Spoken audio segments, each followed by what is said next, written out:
Today, we want to start with correlation and regression. Correlation and regression. And we are going to do some work, practical work next week.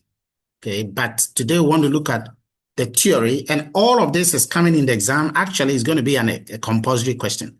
So it's important that we understand. So I want to start by asking you, what do you know about correlation? Give me a synonym for correlation, please. Give me any synonym. You can raise your hand and tell me a synonym for correlation.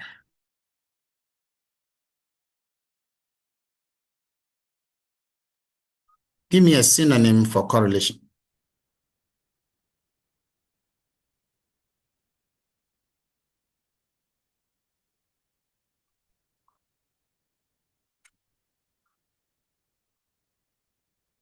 Yes, Pamela. Yeah, hello, Prof. So, Yes. association. Association. Very good. What is another synonym for correlation that you know?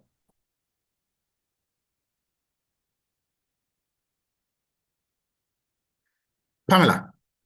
Prof, is it me? Oh, okay. So it can be maybe relationship. Relationship. Priscilla. Connection. Connection. Connection. Janet. Don't say somebody has said my own. Somebody has said my own. There you go. I knew it. Okay, let's move on. Let's move on. Now, correlation can be positive or can be negative.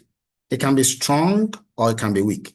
So let me ask you, the relationship between a brother and a sister, is it strong or weak?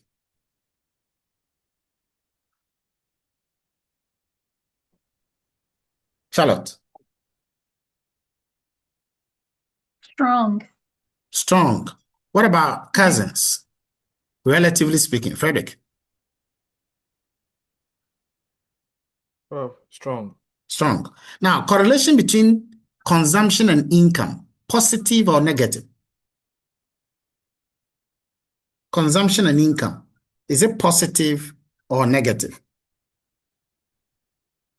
Negative. Uriel. Positive. Positive, that is correct. You see why it's not good to shout an answer when you haven't been called? Because you are always wrong when you do that. Okay, what about a relationship between price and quantity demanded? Is it poor or net? Is it poor or net? Leonard? Negative. Negative. Okay, negative. So you should know something related to relationship. It can be positive or negative. So it means that the relationship can be strongly positive, strongly negative, weakly positive, weakly negative. Now, the relationship you see on your screen, is it positive or negative? Is it positive or negative? Patience. Positive, Prof. The one you see on your screen now, is it negative or positive?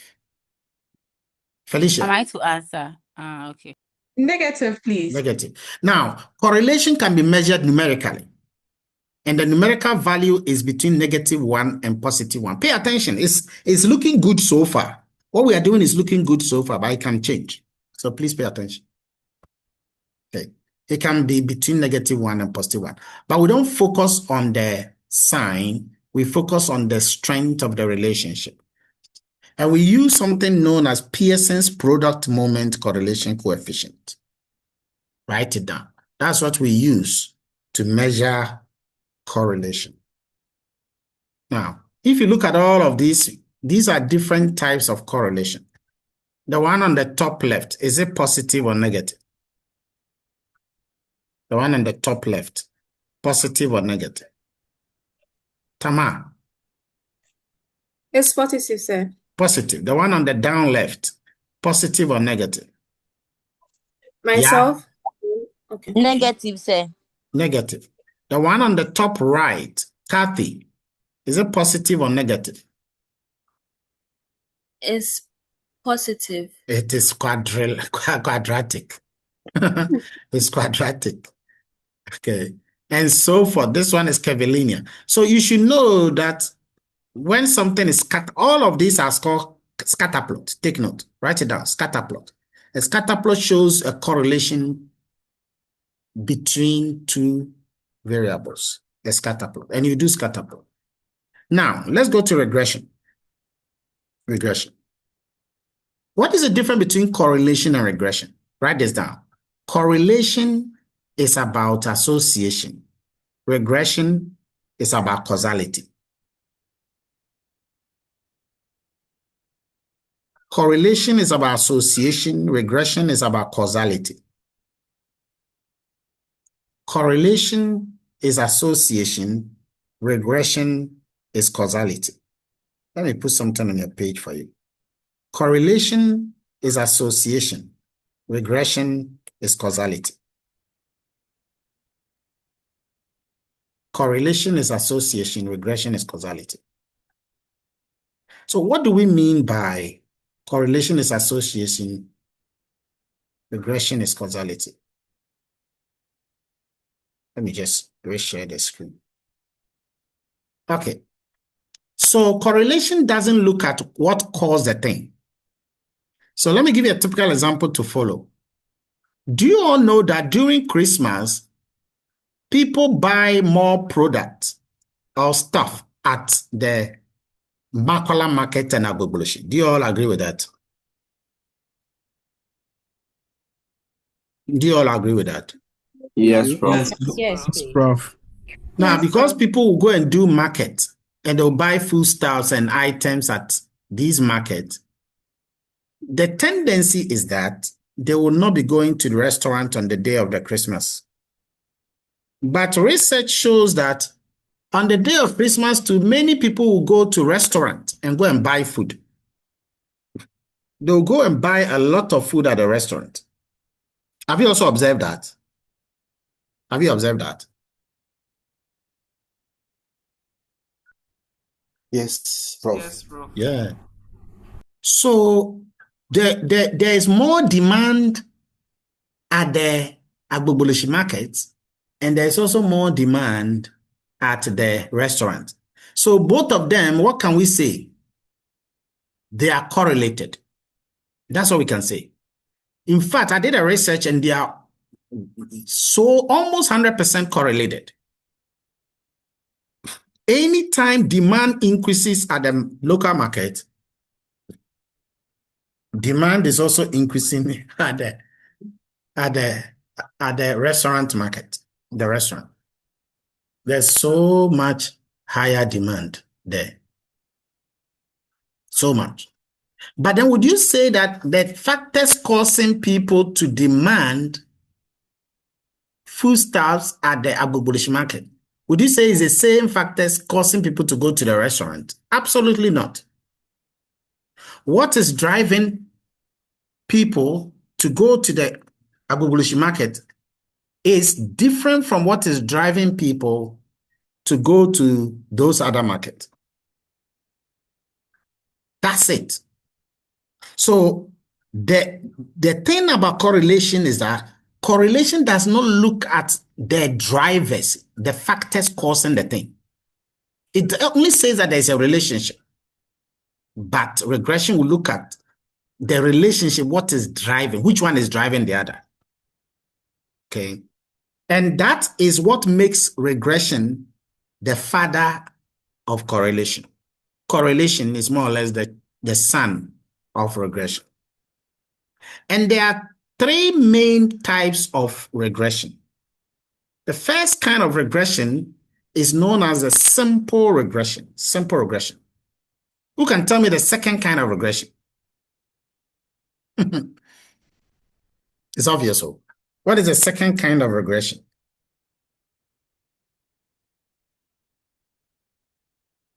Pamela. Prof, so that would be multiple regression. Multiple regression. And the third kind of regression, that one is the hardest. You can mention it. You can guess. The third kind of regression. Pamela, your hand is still up. Yeah. Complex regression. Esawala. Okay. The third kind of regression is called dummy variable regression. Dummy variable regression. A dummy variable regression. But let's first look at the simple regression and multiple regression. They have 4 parts, and I want you to know the 4 parts of a regression. The first part is the thing on the left. This is known as the dependent variable. The dependent variable. The dependent variable is the variable that is being affected or influenced. If you are taking notes, write all this down. That is the variable being affected or influenced. Then you have the independent variable. The independent variable is a causal factor. It is a one doing the influence. In a simple regression, the independent variable is only one, as you can see here. As for the dependent variable, is always one for both simple and multiple regression. The dependent is always one. But in a multiple regression, the independent variables are many. In a multiple regression, the independent variables are a lot. So those are the first 2 things you should take note. The next is called the beta parameters. The beta parameters. Who can tell me what these beta parameters are doing? Okay, so the beta parameters. Now, what do you think X1 is doing? S1 is trying to influence the Y, the dependent variable. What do you think X2 is doing? What do you think X2 is doing? Steven, Swin. It's also trying to influence the same Y. Exactly. What do you think X3 is doing? It's also trying to influence. The question is that each one of them are trying to influence. But the big question is, by how much? By how much? The beta parameters, write it down, tells you by how much the independent variable is affecting the dependent. By how much the independent variable is affecting the dependent variable. By how much? By how much? So if you don't know, and by the way, that these are called beta parameters. Once you have gotten their values, they become coefficient. Write it down. Okay. Beta parameters. Once you have their values, they become coefficient. Okay. There is one more thing we haven't spoken about. Who can spot it? There's one very powerful one that we haven't spoken about. Who can sense it? Pat. That would be the UI. The UI. Who can tell me the name of the UI? And by the way, if you like, check past questions. I always ask you to tell me 7 different names for the UI. 7 different names for the UI. Who can give me one? Sven. Constance. Nope. 7 different names for the UI. Felicia. The mean. Nope. 7 different names for the UI. Uriel. Error. The error term. That is the first name for the UI. It is also called what? The error term. It's also called what? Oh, then write them down because this was a past question. It's also called what? Patience. From the residual term. The residual. The residual. The residual. Okay?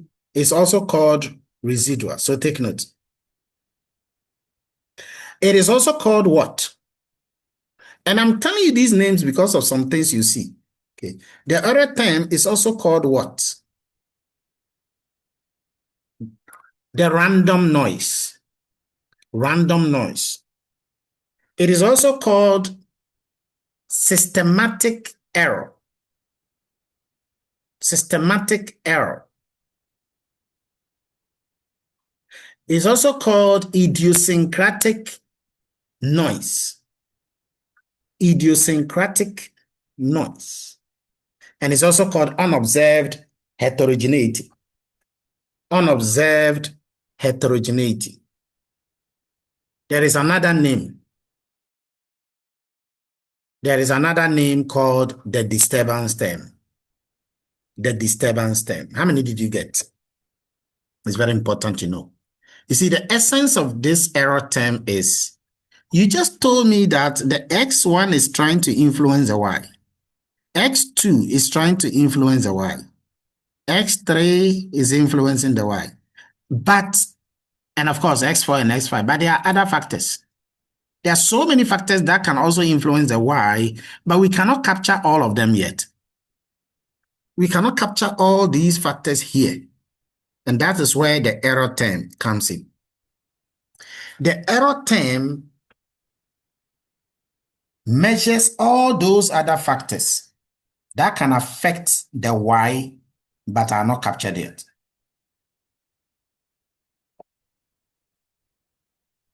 Write it down. The error term captures all other factors that can affect Y, but are not captured yet.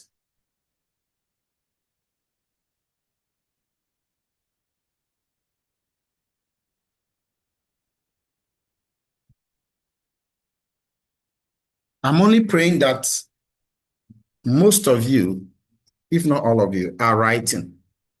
If you are here and you are not writing, that is not good. Not good at all. So please, I beg you to write the error term. Okay. So if you want to write the equation in a complex way, in a shorter way, this is how you write it. And all the terms have been given. Please remember that the dependent variable and the independent variable also have other names that you should know about.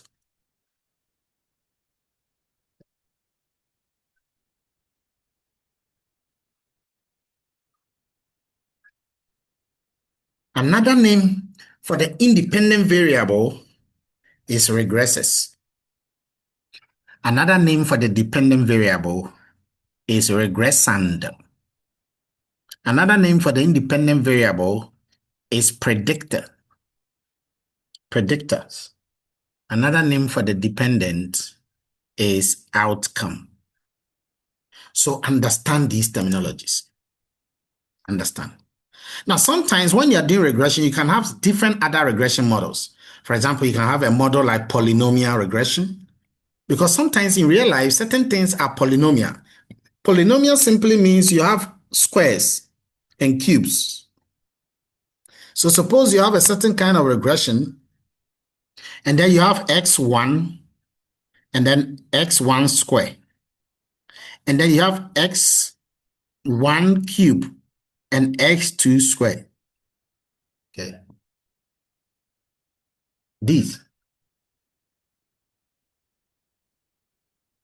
These are polynomials. And they introduce something known as non-linearity. Write it down. Non-linearity.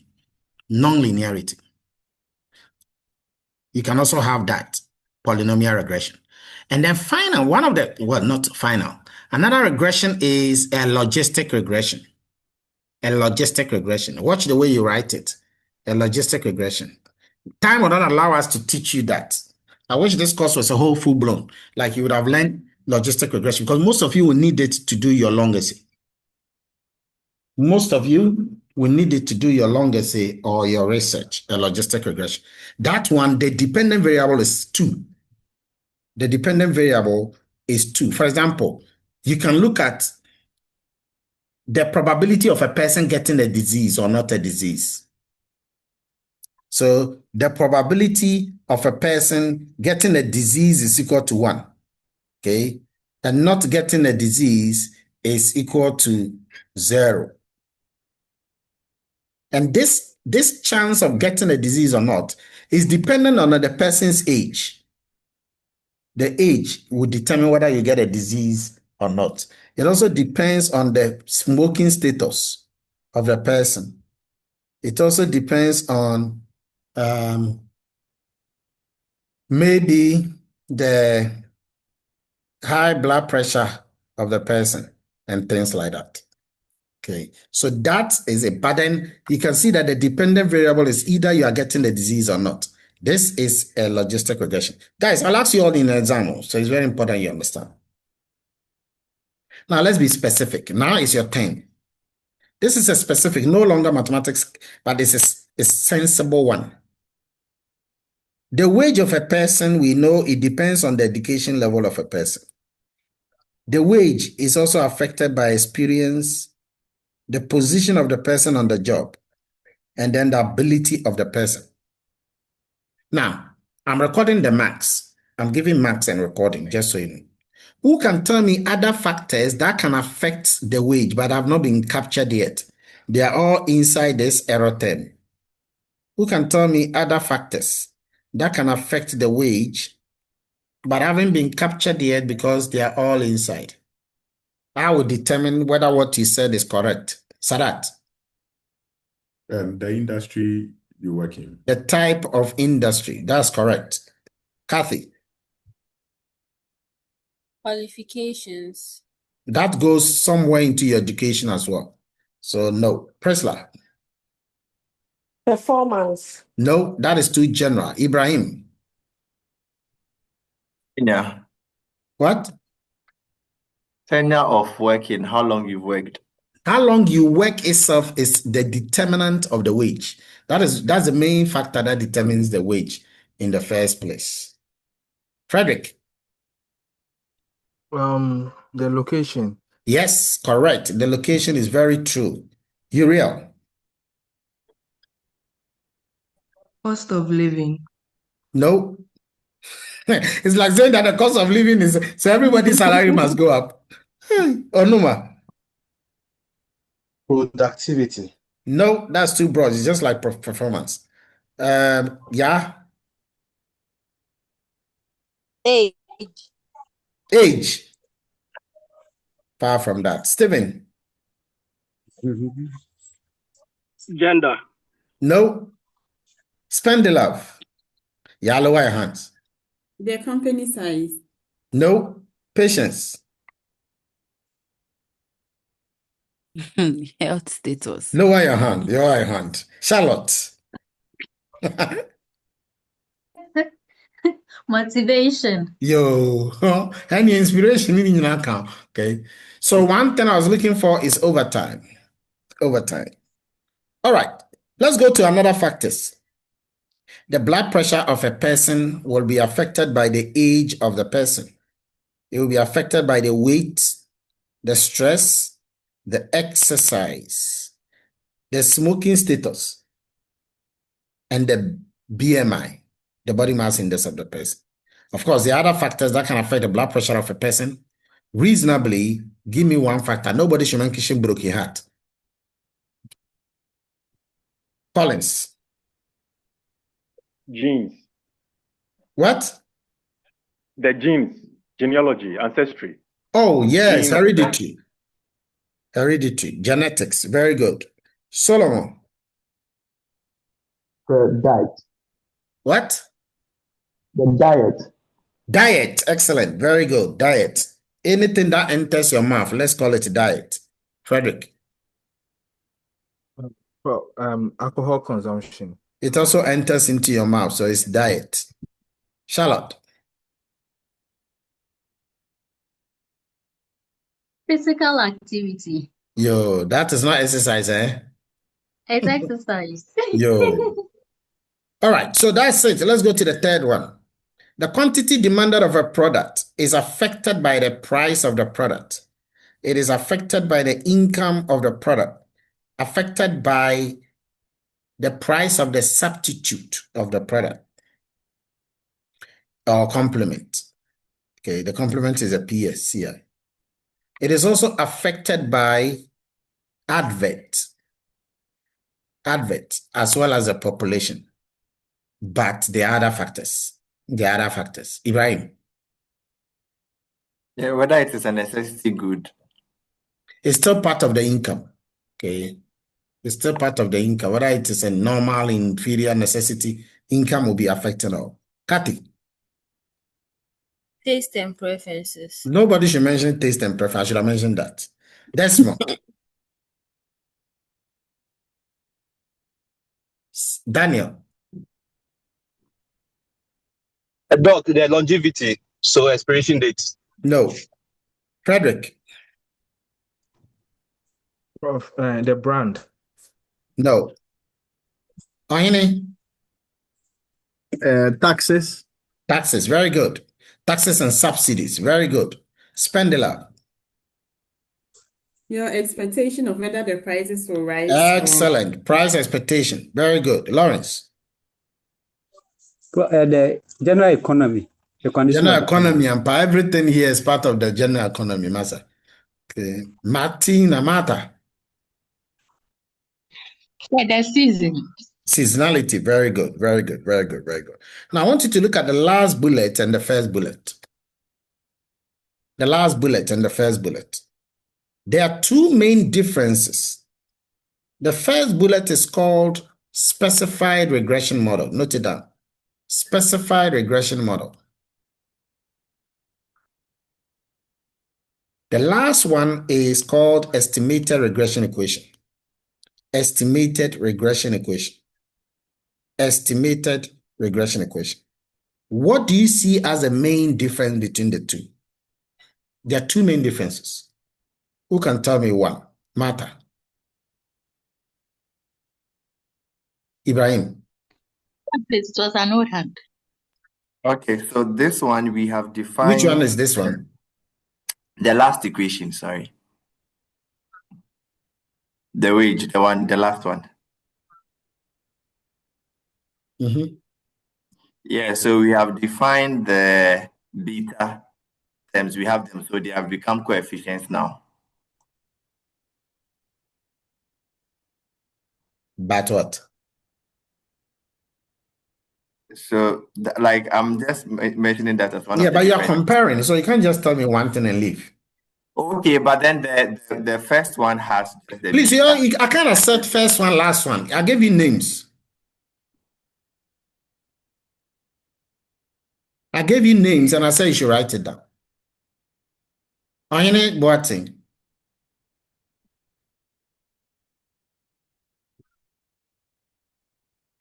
Collins. Prof, in the estimated relationship, the error term is missing, whilst in the exact one, the error term, which is the first one, the error term, Which is the exact one? So it doesn't mean that you didn't write the names of what I said. I got the estimated one. I think I missed the first This one. is a specified regression model. Write it down now, everybody. And this is the estimated regression equation. Specified regression model. Estimated regression equation.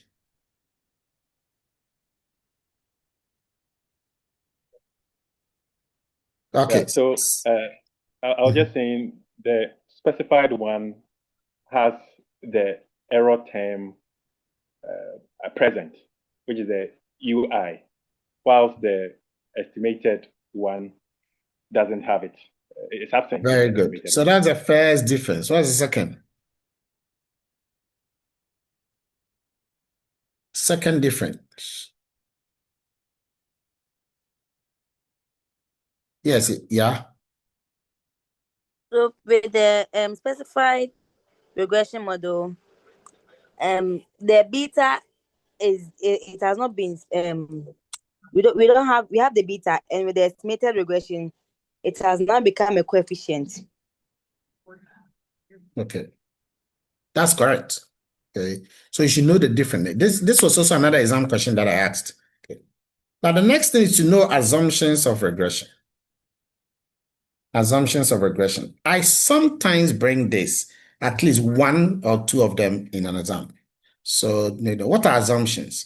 Assumptions are certain things that must be in place for certain things to work. Write it down. Assumptions are certain things that must be in place for certain things to work. That's assumptions. Certain things that must be in place for certain things to work.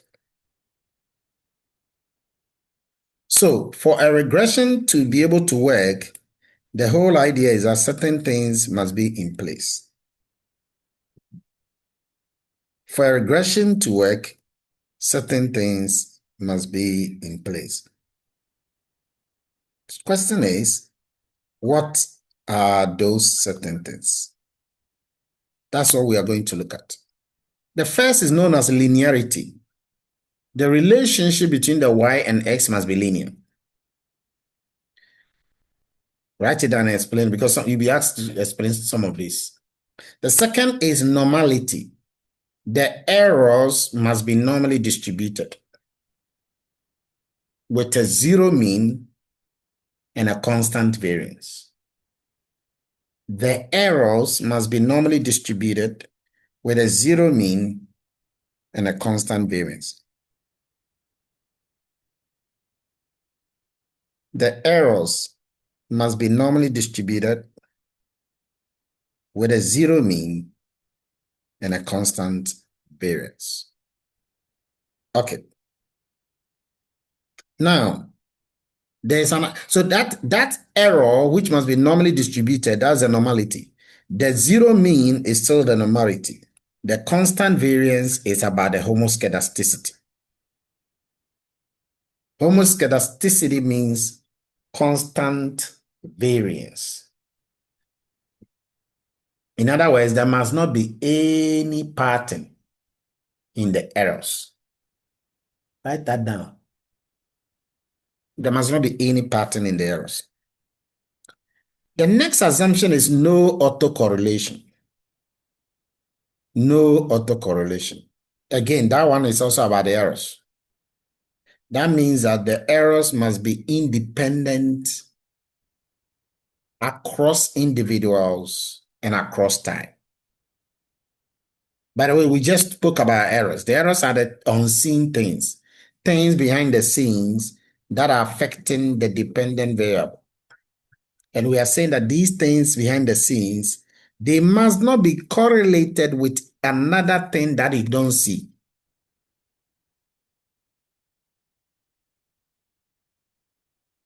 They are not supposed to be related to each other. That's what it means. Another way of saying this is called they must be orthogonal. So when two things are orthogonal, it means that they do not relate to each other. So if somebody actually tells you that, do you know this person and you don't know the person at all? You say, oh, no, no, no, no, no. The two of us are orthogonal. Yeah, can you say that in your grammar? The two of you are orthogonal. You are perpendicular to each other. That's what it means. Shiabrafo, masters, no. That's good. The next assumption is called no high multicollinearity. No high multicollinearity. What is multicollinearity? I'm going to define it for you, and you should write it down.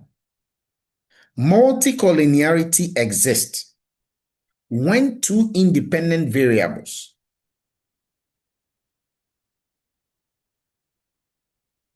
multicollinearity exists when two independent variables are so highly correlated that multicollinearity exists when two independent variables are so highly correlated that it becomes difficult to disentangle the partial effects. it becomes difficult to disentangle the partial effects of one from the other.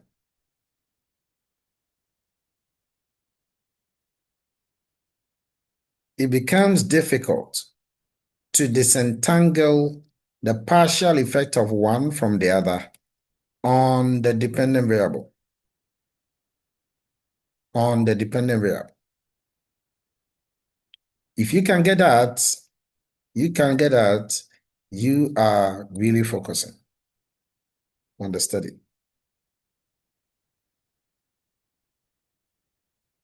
Very, very important.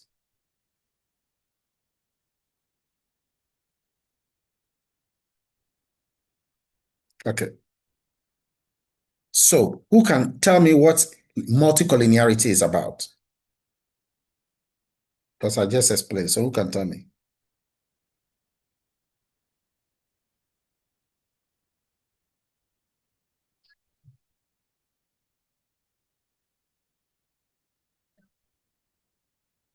Yes, Jebel. Okay, so I'm just reiterating your words. That's multicollinearity exists when two independent variables are so highly correlated that it becomes difficult to disentangle the partial effects of one from the other on the dependent variable. Okay. That's it. Collins. Prof, I want to try it with my small understanding. Yes. Opele, try it.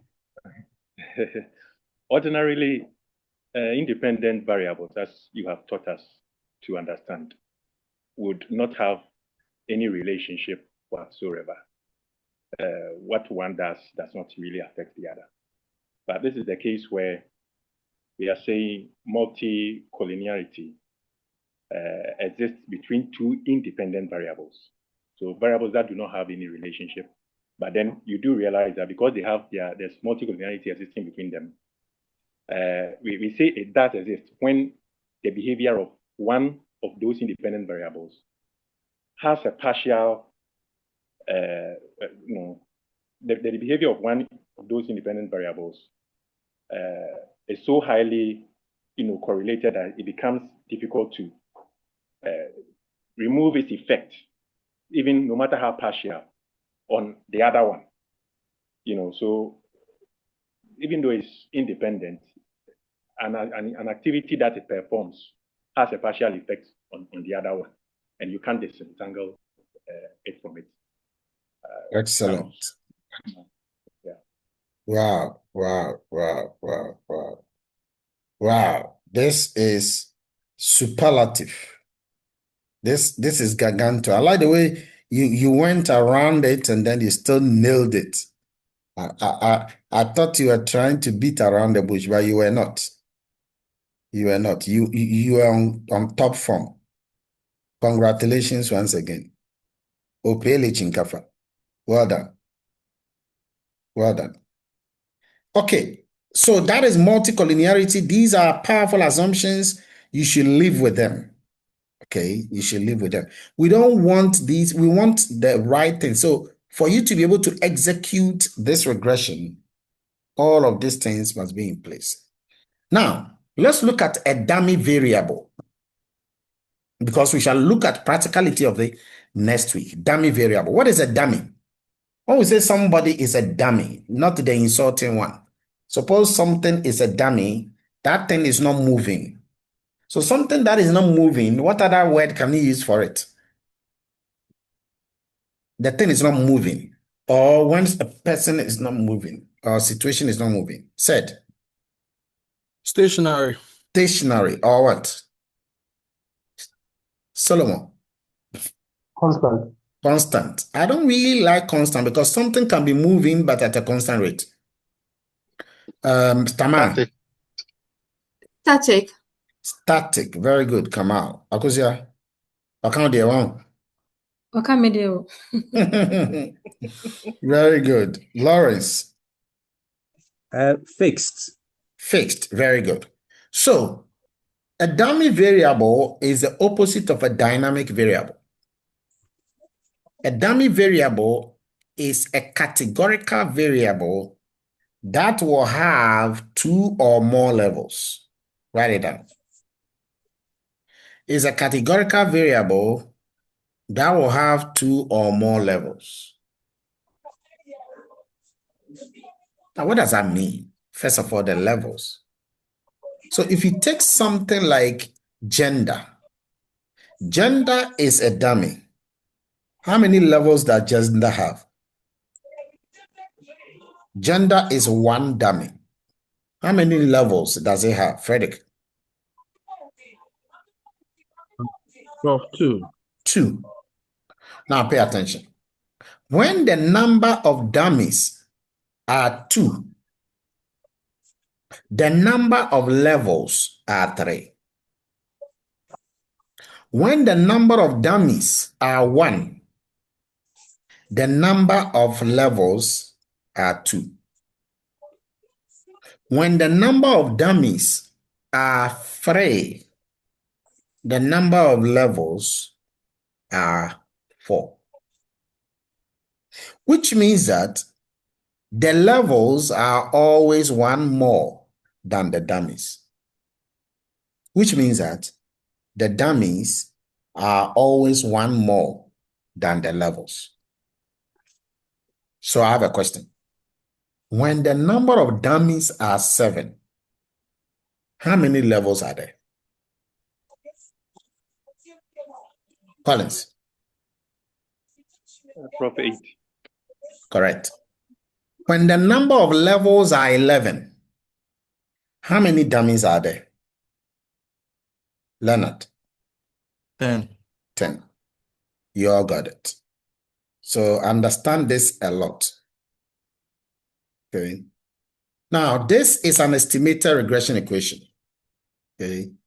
If I were to interpret this, you will notice that in this estimated regression equation, the way you will interpret a level as a numerical variable, profit is a numerical variable because it can be counted. Type is not a numerical variable.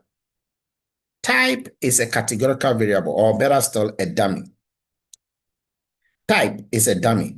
And you have been told that the type is defined as 1 if the firm is domestic, or 0 if the firm is foreign.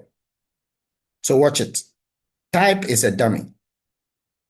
Asset is number. Profit is number. Type is a dummy. You see, the way you interpret a dummy is different from the way you interpret a numerical variable, a dynamic variable. A dummy variable is static. A dynamic variable is changing. So the way you interpret them are different. Please write it down. This is one time. That the way you interpret a dummy variable is different from the way you interpret a dynamic variable. Now, we are going to look at the Brukutu data set to be able to understand important things. But before we start the Brukutu data set, we need to just first of all understand the data set. What is the Brukutu data set? Well, it's a data set that you have all seen. If you have not seen, I put it on the page so you should all be able to see. If you have not seen, let me know. Okay. If we have not seen, just let me know. But you can all see, can continue. What is the data set? I'm trying to open the data set for you. Anyway, even if I don't open it for you, you have it here. So somebody should read the information. Someone should read the storyline we have here for them. Who can read? You can read the information about the story preamble.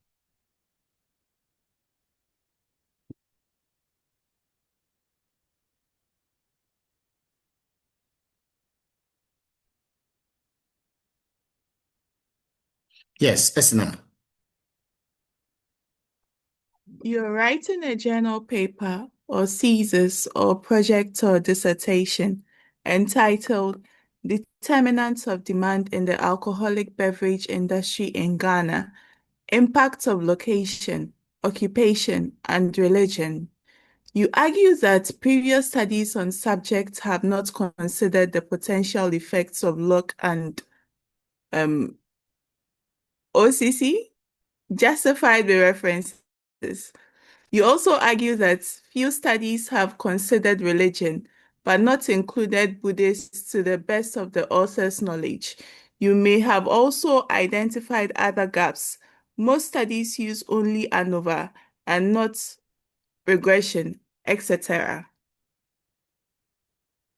From these gaps, you state your contributions, objectives, questions, and critically review both the theoretical and empirical literature. You may even develop a conceptual framework deductible from the theories. You then collect a sample of data to answer your research questions, hypothesis. Let's assume you collect data on Brukutu Ventures.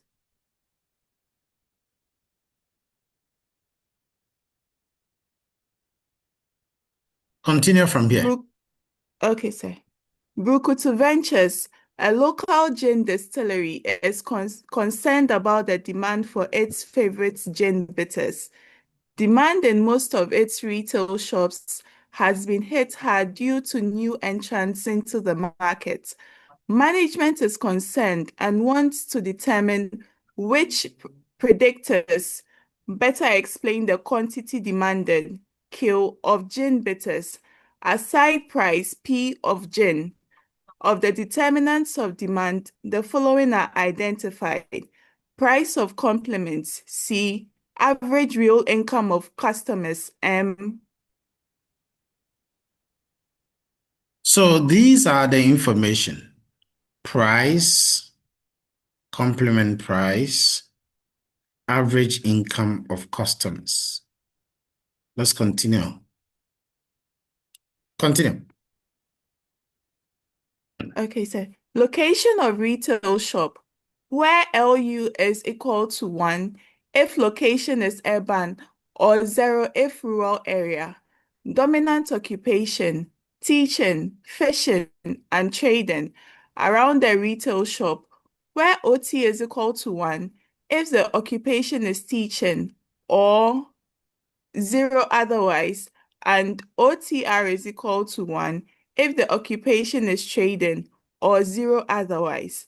And finally, the dominant religion, Christian, Muslims, and Buddhists of the people, where RC is equal to 1 if the people are Christians or 0 otherwise, and RM is equal to 1 if the people are Muslims or 0 otherwise.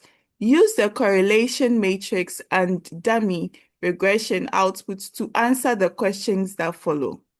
Very good. So this is your data set.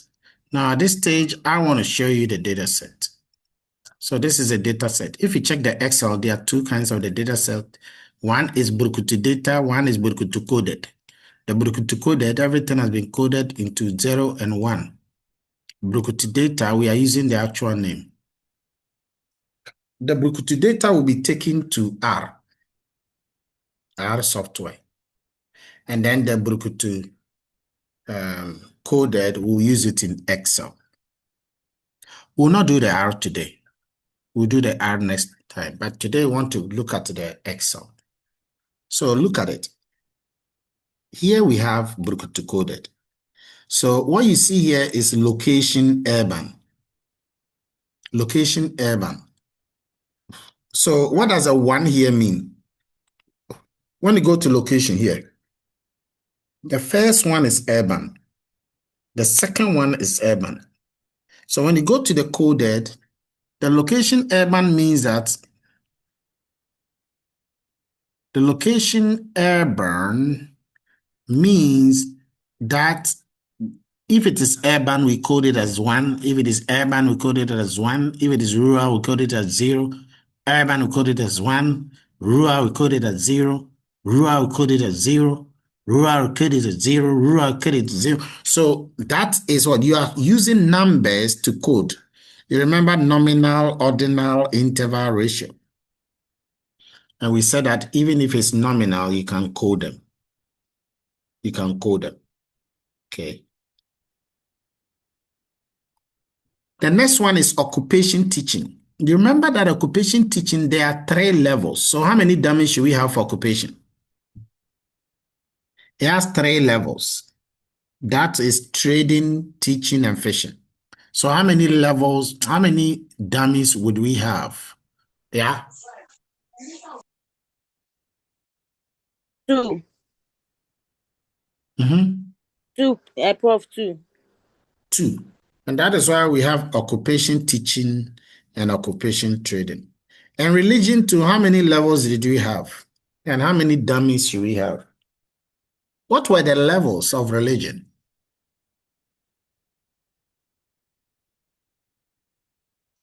What was the levels of religion?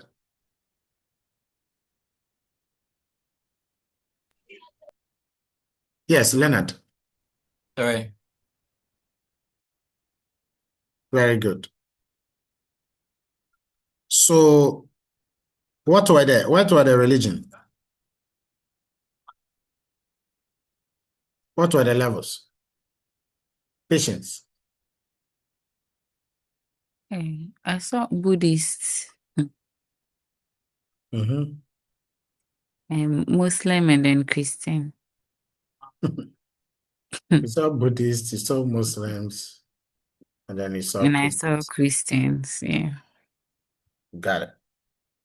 So these religions are things. Now, what we are going to first do is to generate a descriptive statistics. If you have opened it, you can be following me. If you have not opened it, don't worry. So this is how you do descriptive statistics. Now, for those of you who don't have, so to do the descriptive statistics, we are going to use a package under data. This is data here. You click on data, and on the far right, you should see data analysis. So if you click on the far right and you don't see data analysis, raise your hand. If you click on the far right, but you don't see data analysis, raise your hand and let me see.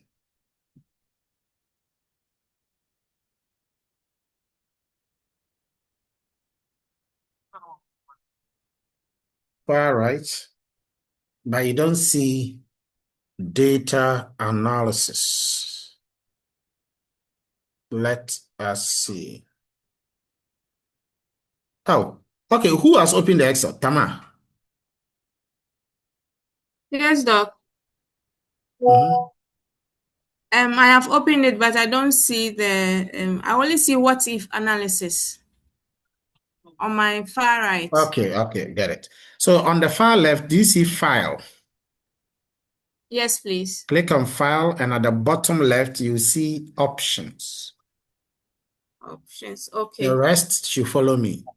Click on options, and you will see a pop-up. In the Okay. pop-up on the far left at the bottom, you will see add-ins. Add-ins, yes.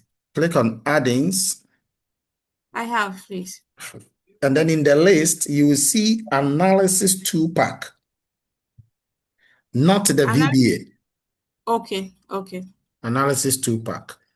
Okay. Click on analysis 2-pack, and then come down, you will see go under manage. Come to the very bottom, you will see go under Yes. Yes, click Yes, on go. absolutely. A pop-up will show. Yes, please. Take the box that says analysis 2-pack. Okay. And click OK. You are done.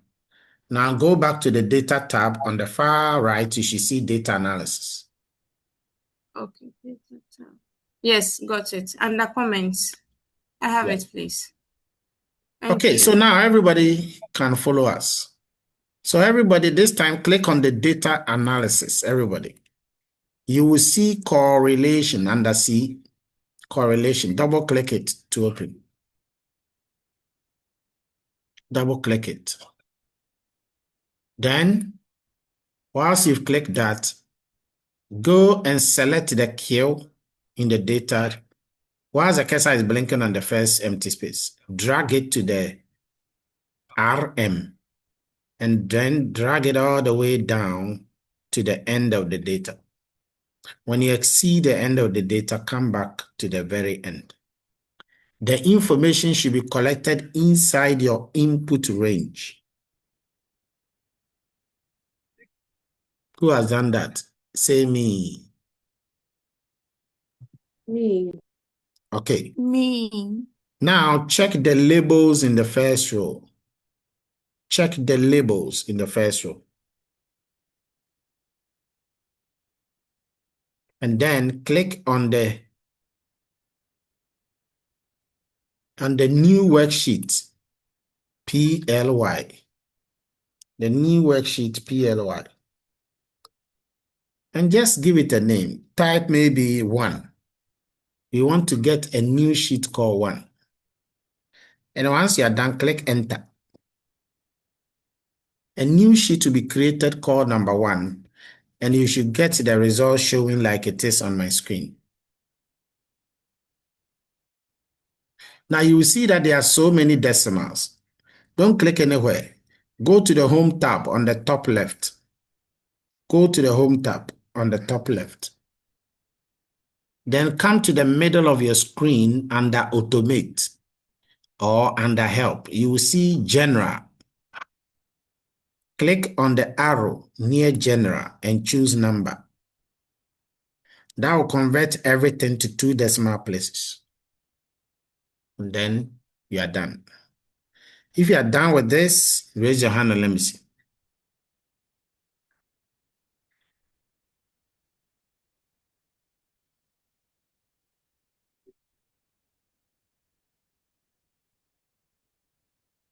Okay, hold on. Let me take a picture confirmation of all those who are following me. I'm interested in those who are following me to the promised land. Others are not ready to follow, but others are ready.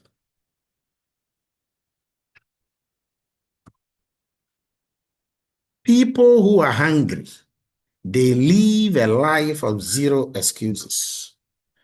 People that are hungry are unstoppable.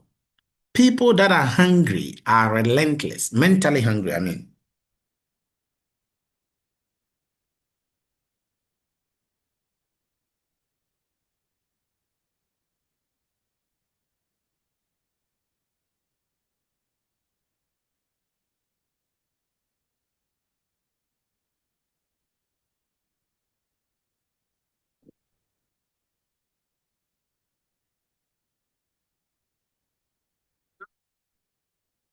Okay.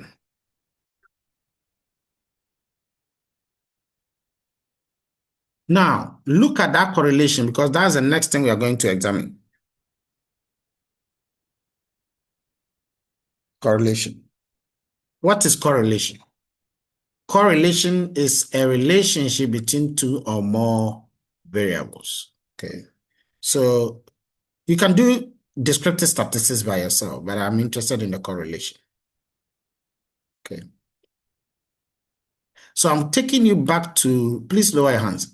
I'm taking you back to the data set, and then I'll show you the questions on correlation. The questions on correlation. So please pay attention. You will get questions on correlation, about 7 questions on correlation. And those are similar to the questions I'm about to ask you. So look at the correlation. Who can tell me the correlation coefficient between price and quantity demanded? Between price and quantity demanded, what is the correlation coefficient? Kathy. 0.87. That's wrong.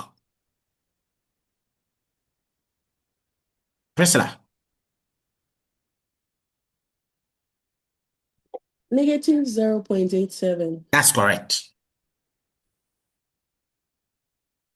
Next, What is the correlation coefficient between complement price and RM?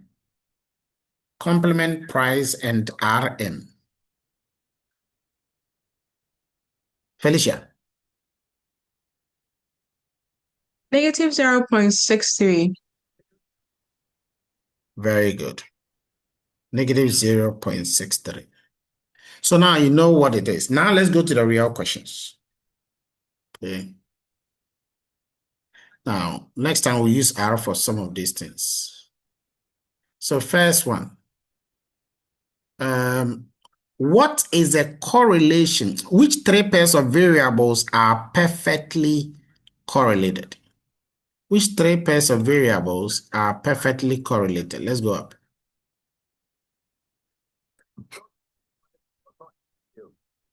Which pairs of variables are perfectly correlated? Where is this? Which three pairs? So who can give me the first pair of variables that are perfectly correlated? First pair. S in them.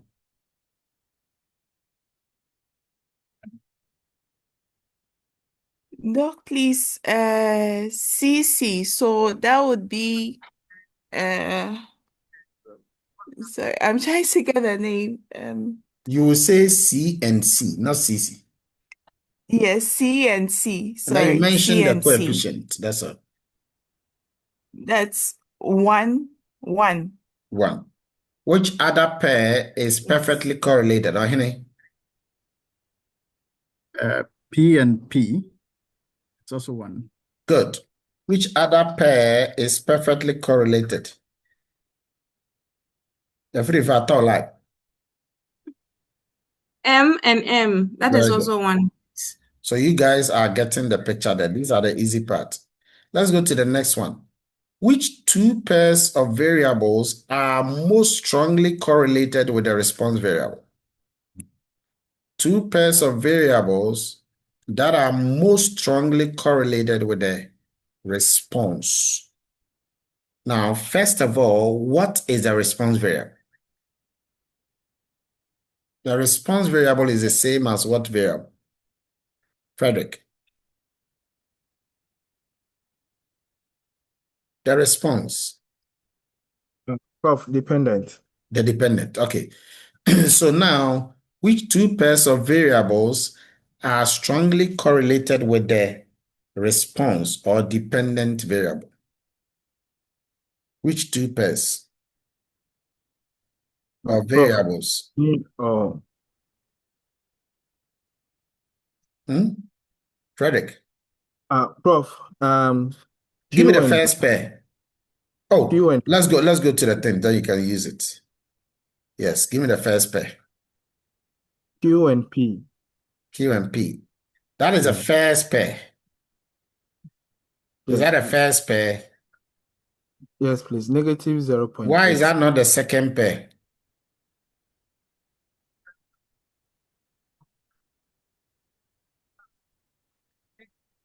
Why is that not the second pair? Well, that has the highest. The highest what? Correlation variable. Exactly. Very good. Which one is the second pair? Q and OTR.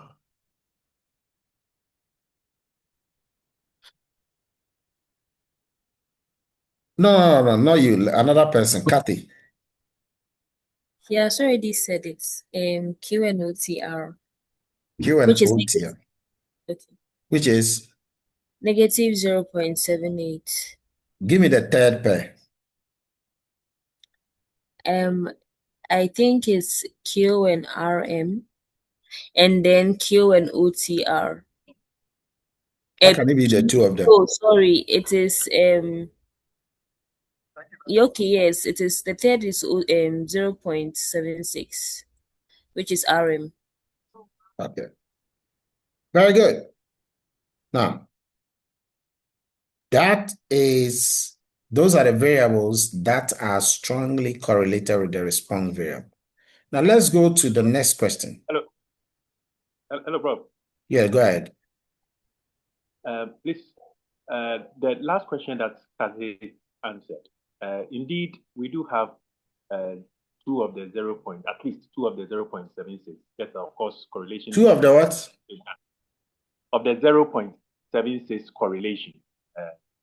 If that's, as we know, which is related to the kill. Yeah, he's saying related to the kill.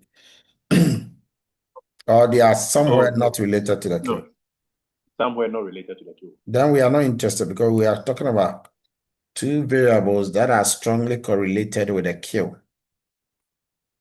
So those three are what I've circled. Does it make sense? Yes, sir. Thank you. Okay.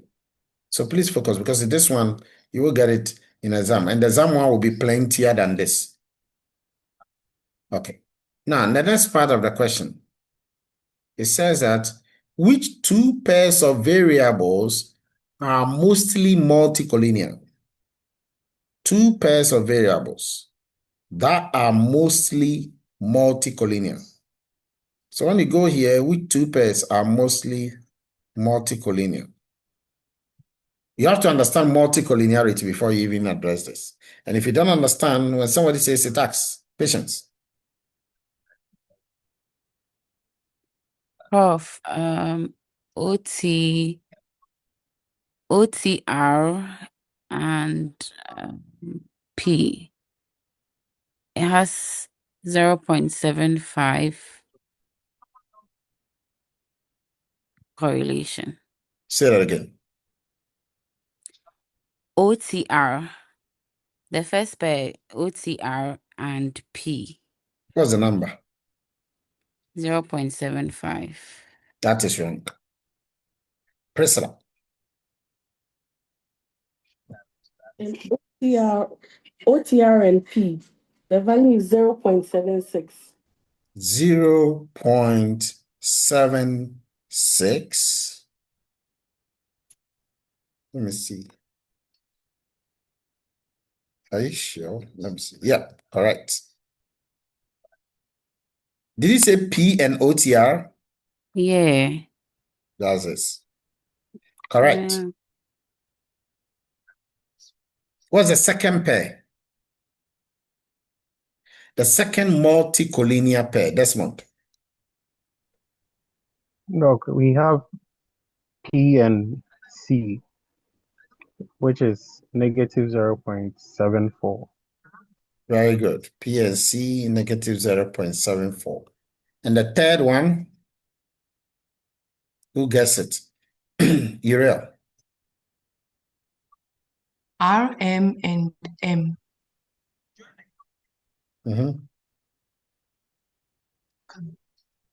Why, you want me to tell you the number before you say, without the number, you've said nothing. I can't see the screen anymore. I don't know how to see it too. Frederick. Okay, negative 0.73. So these are most multicollinear. Which ones are least multicollinear? Who can give me the first pair that is least multicollinear? First pair. If you don't know the answer, lower your hands before I call you. The first pair that is least multicollinear. S&M. Urea. S&M, stop. Your hands are down. Urea. I think M and OT.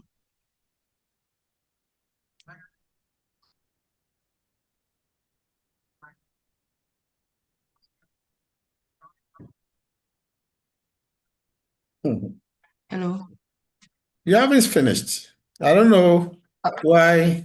I think M and OT 0.03. Why do you use the word you think? Okay, I know. Okay. Next one, Kathy. It's OT and RC, 0.05. Okay. And the next one? Yes, ma'am. Doc, please, Hey. OT and OT and RM 0.36. No, that's wrong. Oh, it's Frederick. 0.19. Prof, Q and OT, negative 0.11. That is also wrong. This is wrong. Yes, Priscilla. OT and P 0.15. That's wrong. Kathy. So LU and C 0.14. That is correct. So this is the correct one. That's the correct one. And remember, it is important to know these things by heart and well examined. It's important to know it by heart and well examined. Why? And the reason is because you will get a similar one in an exam. So you have to really, really follow the principle. Follow the principle. Who is not clear? Raise your hand. The rest, lower your hands. Okay. Now let me ask you a teeny question. Who can tell me the first three pairs of variables? Oh, by the way, why is it that we did not take this one? Because this is not part of the multicollinear. You see, Frederick, for it to be multicollinear, the variable must be independent variable. And on the one you said, the second one, it is under the dependent variable. But multicollinear always have to focus on only the independent factors here. These ones alone, excluding the dependent factors. I hope you follow. But that is different from if I had said correlated variables. Yes, yes, ma'am. Doc, please, if I understand you correctly, you mean the Q is always the dependent variable and every other is independent. So in all situations, the Q is Not always the Q, but dependent variable. the first variable. The first one. Yeah. Okay, sir. Thank you. Good. Any other question? Okay. So what if I said, give me three pairs of variables that are least correlated? Not least multicollinear, but rather least correlated. What would be the first pair? Least correlated.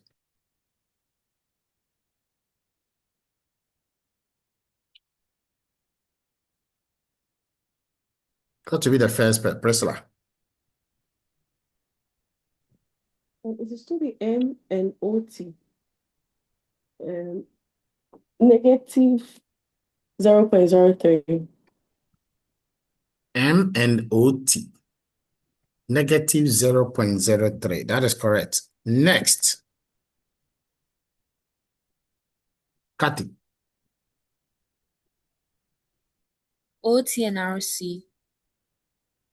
That's 0.05. Very good. Third one. Watching.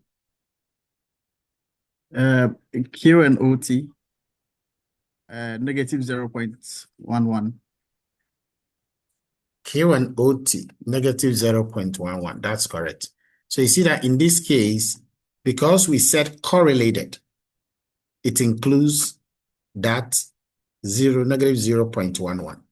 But when we said least multicollinear, it will not include that one. Take note, everybody. This is very important. What we've just gone through, this exercise is extremely important. Priscilla, do you have a question? It's extremely important, and you want to take note and understand this. Okay. Now, we can estimate what a regression is. Okay. Oh, this thing is not showing the right info.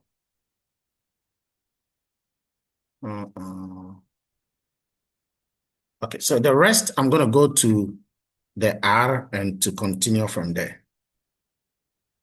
So the rest, I'm going to go to the R and continue from the R. I don't know, this thing is not showing. Burukutu. So if you can follow me, if you've got a ability to follow me, let's do it. Yes, patience. Hey, you ready? Prof, please. I think I was following you, but when I was generating my correlation table, I don't know. I didn't get your 2 decimal places. Oh, you just have to highlight it. Highlight the whole of the table you generated. And then go to your home page. Under the Yeah. home page, you will click on, you come to the middle and you click on General. General has a line, a pop-up, a drop down on the right of it. Do you see General at the top? Yes, please. Yes, click on General and choose numbers. It will tend to 2 decimals. That is if you have highlighted all of it.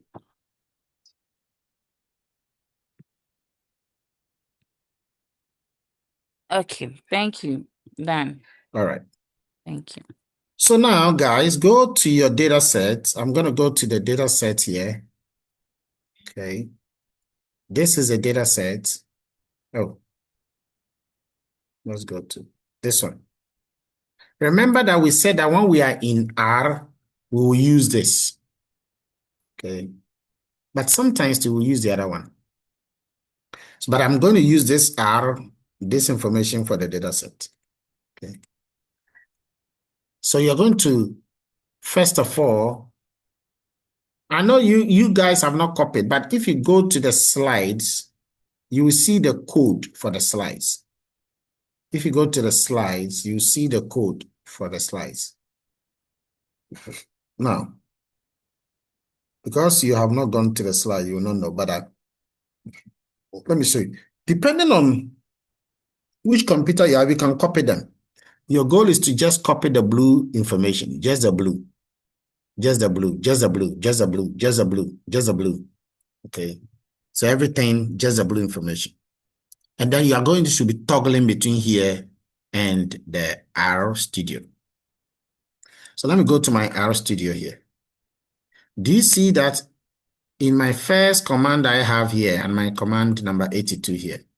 The first thing I've written is the gen equal to read.delim clipboard. Do you all see that? Gen equal to read.delim. So that is the information you will copy or you will type. Do you see what I'm talking about? Yes, please. Okay. So I want you to at least type the first 3. Only before the hash symbol. For all of them before the green hash symbol. Okay. Just type them. I want to show you something. Just type them.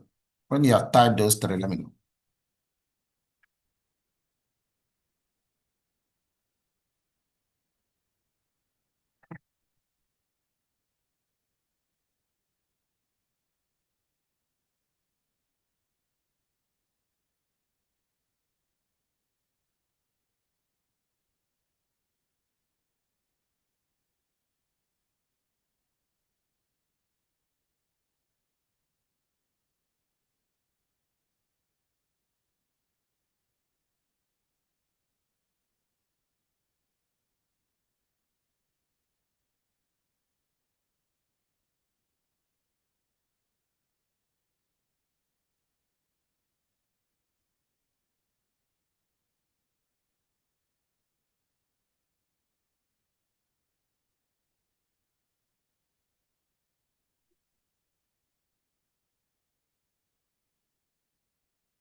Okay. Who has been able to write The first one, gin equal to read.lim at least. I just need one person. One person who has been able to type that. By now, you know how to open your RStudio and type. Okay, so you got a winner. You got 2 winners. You got 3 winners. Wow. They are girls. 4 winners. A 4th girl. Nobody. Remember, nobody. So once you've done that writing, go and copy your Brukutu data. Okay, and then come to this command number 1 that you've typed and run it. Run it. Run it. When I say run it, click run at the top here, or you do Control Enter.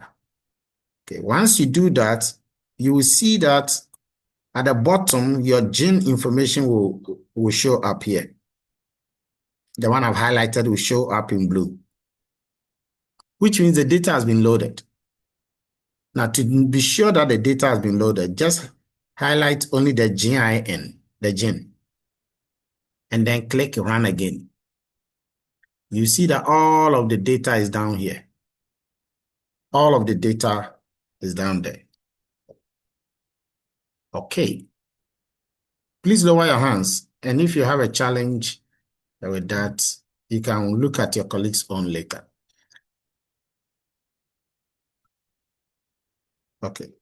Now, there is anytime you see library in front of anything, okay, anytime you see library, it means you have to install it first. So library mass, you have to install it. Okay. Some of you have attached gene and detached gene. You can leave that for now. Okay, you can leave that for now. If you can install the library, do it. If you cannot install it, no problem. Now, so I have to install mass. I have to install gene plot. I have installed them already, so I don't need to have a problem, but you haven't. You haven't installed it. So to install it, click on packages here. Click on packages, click install. A pop-up will come. You start typing mass. Okay, and then mass will come and then you can install it. Like I said, I have done it already, so you don't. Then you can generate a table. Can generate a table. Again, when you go to your when you go to your slide, you can copy all of this information I'm doing here and then run them. Okay, you can run them. So I have just copied it, but you can do the copying later on and just run them. So you can generate a table. Look at the contingency table.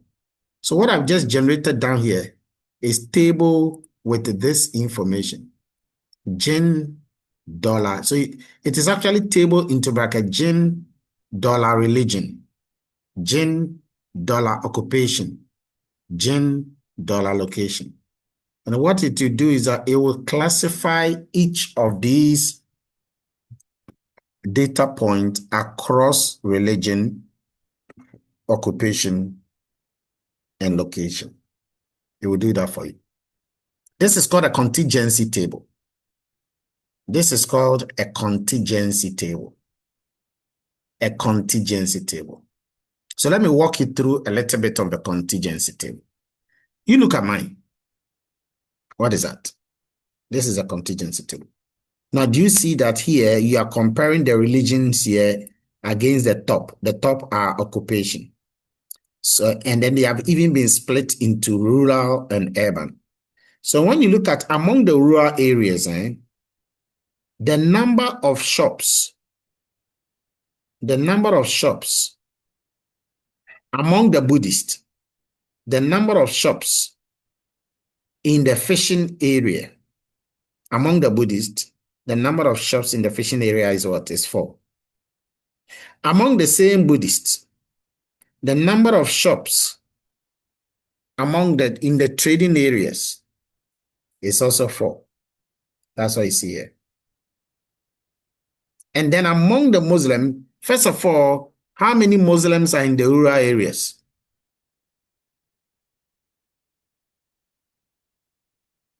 How many Muslims are in the rural areas?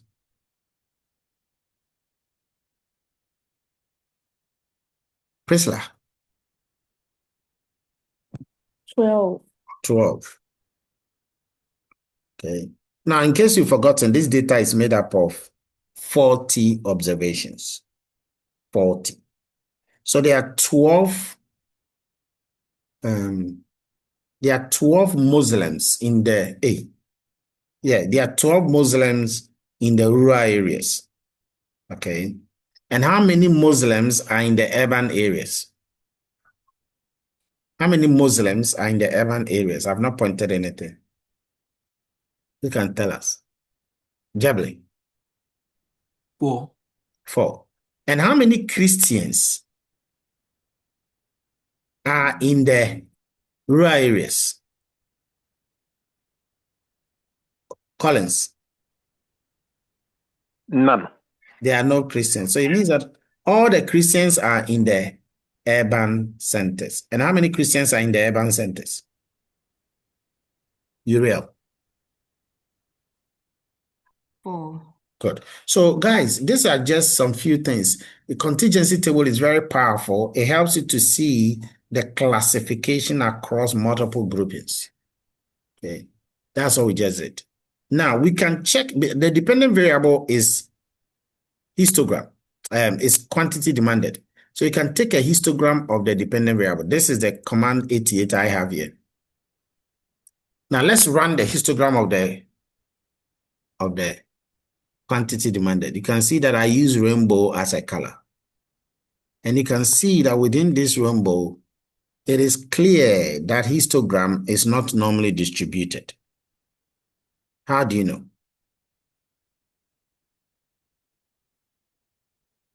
Because for it to be normally distributed, it must rise like this, get to the top, and must fall like that. But then, that is not at all how it is here. Okay, so it shows that histogram is not. It shows that quantity demanded of gene bitters is not normally distributed at all. At all. And we can also look at box plot of quantity demanded. I'm not interested in that. I'm interested in this third one. The box plot of quantity demanded across location. Across location. Now, how many locations do we have? How many locations do we have? And you want to know out of these locations, which of them consume a lot of gene? Is it the urban or it is the rural? Is it the urban or rural? So you can use this box plot to show. Let's run that. So you look at the graph. The box plot, the center of the box plot is known as what? The black center of each box plot is known as what? Collins. The mean. No. Patient. Median. From the median. The median. Okay. So looking at this average, who would you say are heavy consumers of gene bitters?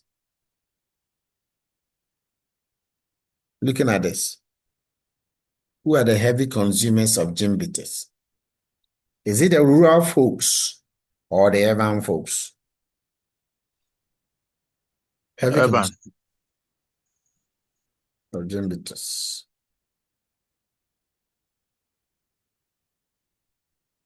Okay. Mm,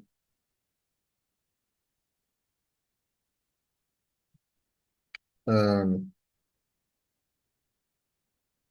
okay, so that's it. And you can also plot. You can also do a density plot. In fact, there are so many things that are here. Let me just try and send you all this. I mean, just in case you want to go through it all over again by yourself. It's really nice. It's really, really nice. There are some of them I cannot show you all of them here.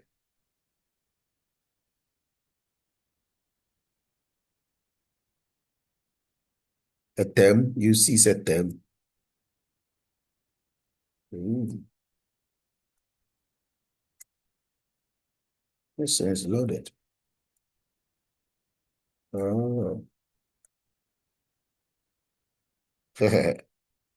It's loaded. It's beautifully loaded.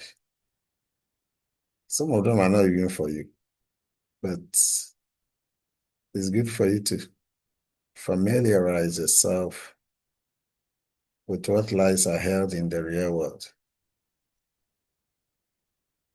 Some of them are not for you, but I'm doing it all, because life is not a bed of roses. So you can later on put them into your R, or even now you can do it. But I'm going to be interestingly draw the correlations. Okay. I'm going to do the correlations. So you can go through yours and you see. And in this correlation, I'm going to do the correlation on just the categorical variables. I'm excluding the categorical variables. So the command I'm going to run is this one. This command then, what it does is that, actually, sometimes it might not work. Before you run it, you may have to install a certain package. That sometimes it works. And that is, I'm going to generate the correlation matrix for the independent variables. But I don't want the dummies. Please write this down and go and find out, because this is already in the exam. Why is it that we don't need to generate correlation of the dummy variables? Why is it that we don't need to generate a correlation of the dummy variables? So I've just generated the correlation of the numerical variables, not the dummy. Why? I just did the numerical one here. In fact, correct to 2 decimal place, I can do that. This is a scatter plus, and correct to 2 decimal place are down here. That's a correlation. In fact, it's similar to the correlation we generated. The only thing is that this correlation will have both the top part, the top right diagonals, and the left down diagonals. It will give you all the values. That's what this one does. It gives you all the values. But it's exactly like the one we did. So just take note.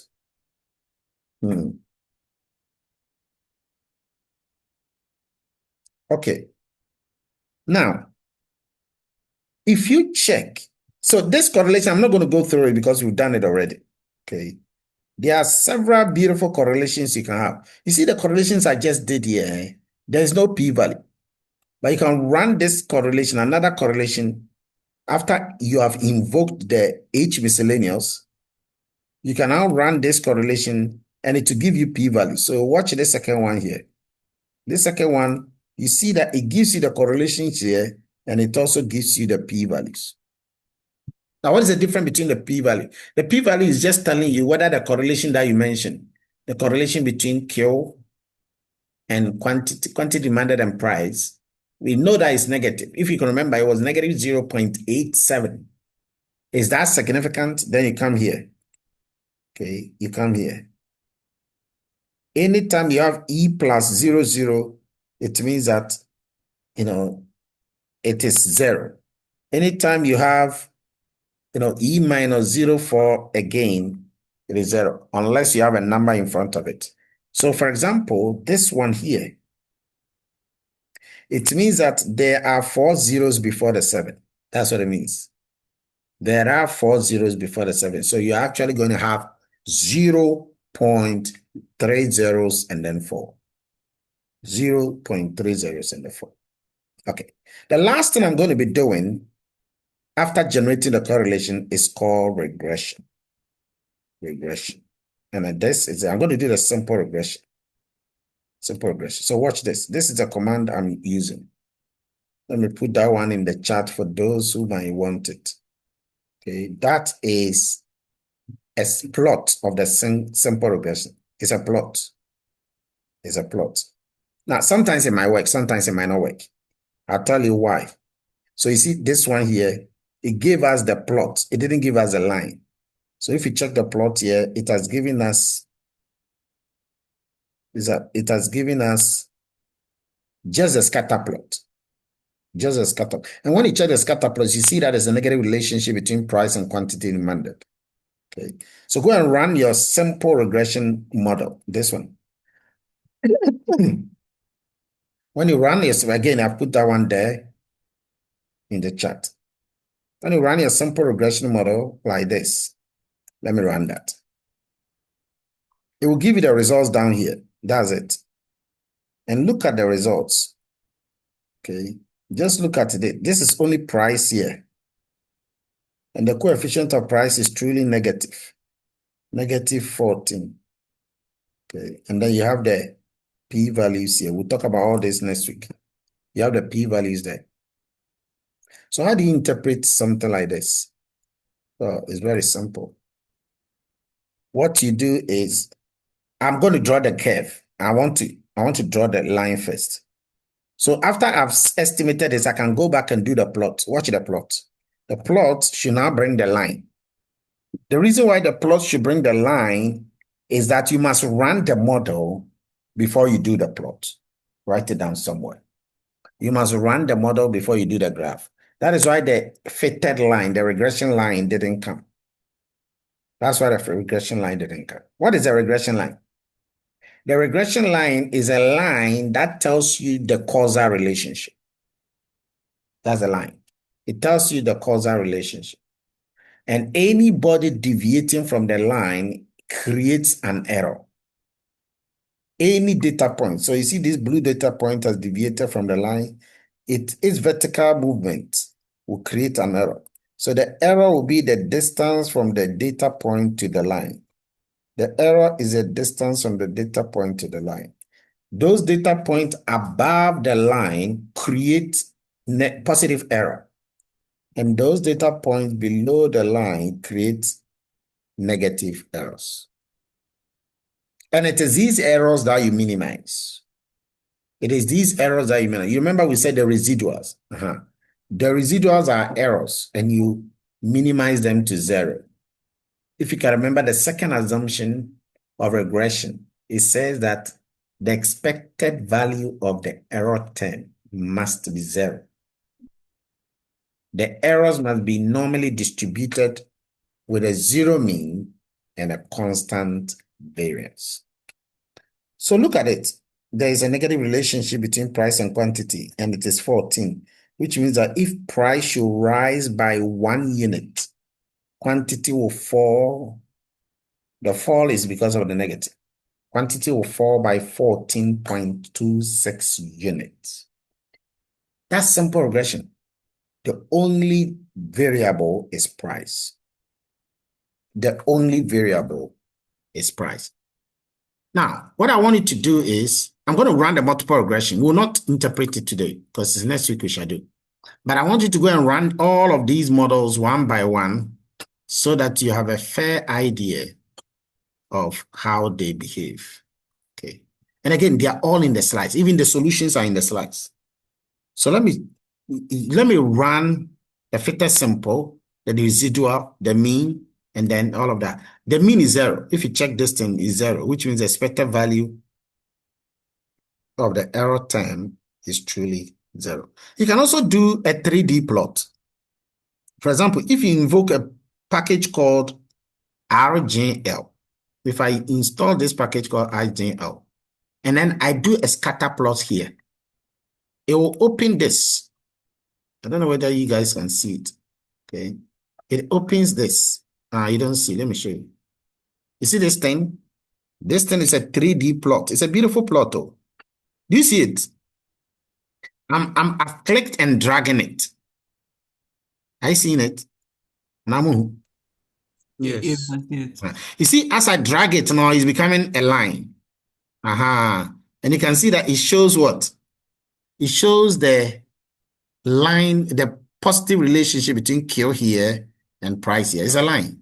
And do you see that it has given a vertical distance? And the distance above, it has made it what? Green. And the distance below is made it a bit like red. Because the distances below are negative. The distances above are positive. That is the error. So positive errors above, negative error. Now, if I change it like this, I'm adding C to it. So it becomes Q, P, and C. quantity, price, and complement price. And now you don't have a line anymore because it's a 3D. You now have a surface. A surface. I'm dragging it. And then it can rotate wherever you want it to go. It's a beautiful thing. It looks like a surface. Only our software can do beautiful things like this. All right.